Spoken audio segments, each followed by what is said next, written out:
Hello students, good morning. आज का जो हमारा टॉपिक है क्लास +2 का एम्पियर सर्किटल लॉ। तो एम्पियर सर्किटल लॉ को हम कैसे स्टेट कर सकते हैं? Ampere circuital law state that this line is equal to mu naught time the total current passing through the surface. ठीक है, सच एज क्लोज्ड इंटरवल हमें दिखाया हुआ है B dot D L is equal to mu naught आई।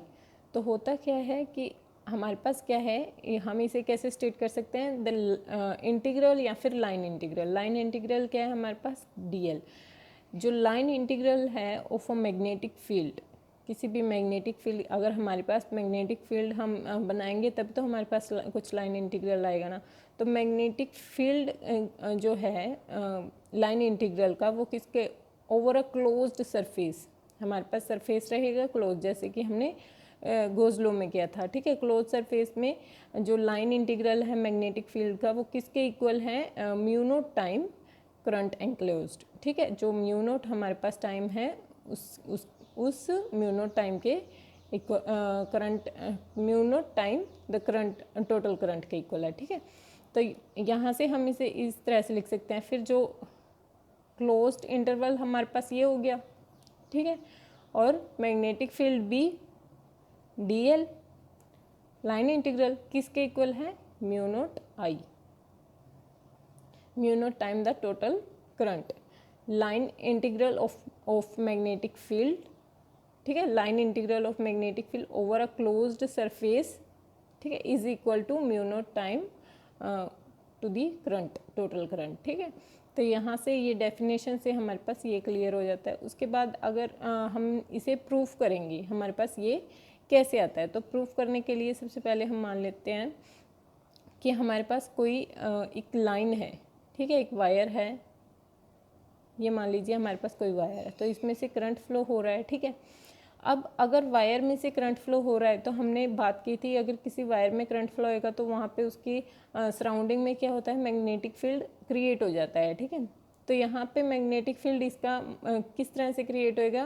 जो हमारे पास अगर straight line में करंट मूव कर रहा है तो हमारे पास कोसेंट्रिक सर्कल्स में मैग्नेटिक फील्ड जो होता है वो अपनी उसमें आ जाता है। मैग्नेटिक फील्ड जो क्रिएट होता है वो कोसेंट्रिक सर्कल्स में होता है। ठीक है, तो यहाँ पे कोसेंट्रिक सर्कल्स इसके इस टाइप से बनेंगे।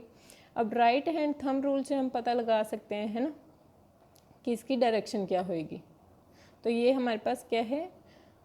मैग्नेटिक फील्ड है। अब हम बात करेंगे कि हमने यहाँ पे एम्पीरियन लूप्स जो हैं वो बनाने हैं। एम्पीरियन लूप्स क्यों बनाने हैं? ये तो है हमारे पास नॉर्मली अभी मैग्नेटिक फील्ड। ठीक है, तो मैग्नेटिक फील्ड है तो हमने एक क्लोज्ड लूप बनाना है ना, तो उसके लिए हमें एम्पीरियन लूप्स जो है क्रिएट करना पड़ेगा। तो एम्पीरियन लूप हम इसे क्लोज्ड सरफेस बनाने के लिए इस मैग्नेटिक फील्ड के ऊपर ही एक एम्पीरियन लूप की लेयर दे देंगे। ठीक है, अब देखते हैं इस जो हमारे पास जो वायर है और एम्पीरियन लूप का रेडियस हमारे पास कुछ ना कुछ होएगा। ठीक है, इसे मान लिया हमने आर रेडियस है। यहाँ पे हमारे पास क्या है? D L. तो अब मैग्नेटिक फील्ड की डायरेक्शन हमें बतानी है। ठीक है, मैग्नेटिक फील्ड की हम डायरेक्शन कैसे बता सकते हैं? जैसे मान लीजिए अगर हमारे पास कोई भी सर्कल होएगा, ठीक है, उस पर हम अगर बात करें कि यहाँ पे कोई हमने पॉइंट है जहाँ पे हमने मैग्नेटिक फील्ड की डायरेक्शन निकालनी है, तो वो डायरेक्शन हम कैसे निकालते हैं? वहाँ पे हम अगर हमारे पास कुछ भी मेंशन नहीं होता तो हम मैग्नेटिक फील्ड जहाँ जिस पॉइंट पे हमने निकालना होता है वहाँ पे हम एक टेंजेंट ड्रॉ कर देते हैं। ठीक है, जैसे मान लीजिए यहाँ पे निकालना है तो टेंजेंट ड्रॉ कर दिया, यहाँ पे निकालना है तो टेंजेंट ड्रॉ कर दिया। ठीक है, ऐसे ही अगर ये हमारे पास कोसेंट्रिक सर्कल पूरा सर्कल है तो हमें भी किसी पॉइंट के ऊपर मैग्नेटिक फील्ड की डायरेक्शन निकालनी है। तो ये तो है हमारे पास स्मॉल एरिया डीएल। ठीक है, स्मॉल एरिया डीएल, और हमने मैग्नेटिक फील्ड देखना है किस पॉइंट पे है, तो हम यहाँ पे एक टेंजेंट ड्रॉ कर देंगे जिसे हम बोलेंगे मैग्नेटिक फील्ड बी, कि इस डायरेक्शन में हमारे पास मैग्नेटिक फील्ड बी है। ठीक है, अब बात आती है कि हमें प्रूफ क्या करना है। ठीक है, तो प्रूफ करने के लिए हम सबसे पहले क्या करेंगे? नेट मैग्नेटिक फील्ड जो होएगा वो हमारे पास क्या आएगा? ड्यू टू लूप के साथ हमारे पास, अगर हमारे पास लूप ये है तो नेट मैग्नेटिक फील्ड क्या होने वाला है? तो इस इक्वेशन को देखते हैं हम। सबसे पहले हमें यही प्रूफ करना है ना, तो यही देखना पड़ेगा। सबसे पहले हम क्या करेंगे? हमारे पास क्या है? क्लोज्ड बी डी एल ये है ना, तो डॉट प्रोडक्ट है, तो डॉट के लिए हम देखो यहाँ पे दो केसेस हो सकते थे, हम डॉट भी लगा सकते थे और क्रॉस। हमने क्रॉस क्यों नहीं लगाया वो चीज़ आगे क्लियर होएगी, हमने डॉट ही क्यों लिया, ठीक है। तो बी डॉट डी एल को हम डॉट को किस में खोलते हैं, कोस थीटा में, ठीक है। बी डॉट को खोलते हैं कोस में और डी एल कोस थीटा, ठीक है। अब बात आती है थीटा एंगल हमारे पास कितना है। तो थीटा यहाँ से देखिए कितना है हमारे पास करंट के बीच में, और हमारे पास यहाँ पे जो मैग्नेटिक फील्ड की डायरेक्शन है पैरेलल है, तो हमारे पास थीटा कितना है, 0 थीटा है हमारे पास, ठीक है। जो एंगल है वो हमारे पास 0 है, तो कोस 0 की वैल्यू क्या होती है, 1 होती है। तो यहाँ से हम क्लोज्ड बी डी एल ये लिख सकते हैं, ठीक है। और कोस थीटा की वैल्यू 1 होती है, इनटू में हम 1 ही बोलेंगे। तो यहाँ से अगर हम पूरा इस इक्वेशन को लिखें तो क्या लिख सकते हैं, यहाँ पे बी डॉट डी एल, ठीक है, इसे ही सॉल्व कर रहे हैं ना, इक्वल टू किसके आया है, क्रॉस बी डी एल, ठीक है। तो यहाँ से हम इस बी को बाहर लेंगे तो डी एल का इंटीग्रेशन होएगा, ठीक है। बी बाहर आ गया तो डी एल का जब इंटीग्रेशन होएगा, तो अब डी एल का इंटीग्रेशन के लिए हमारे पास लिमिट क्या रहने वाली है, 0 टू एल। तो अब हमारे पास पूरा क्या है, सर्कल है, ठीक है। तो सर्कल का सरकमफ्रेंस क्या होता है, 2 पाई आर होता है। लेंथ जो सर्कल की लेंथ होती है वो 2 पाई आर होती है। तो जब हम या इसे लिखेंगे बी और इसका इंटीग्रेशन करेंगे तो ये हमारे पास एल और इंटू में 0.0 से 2 पाई आर, तो यहाँ से बी डॉट 2 पाई आर आ जाएगा हमारे पास, है ना, यही आएगा ना।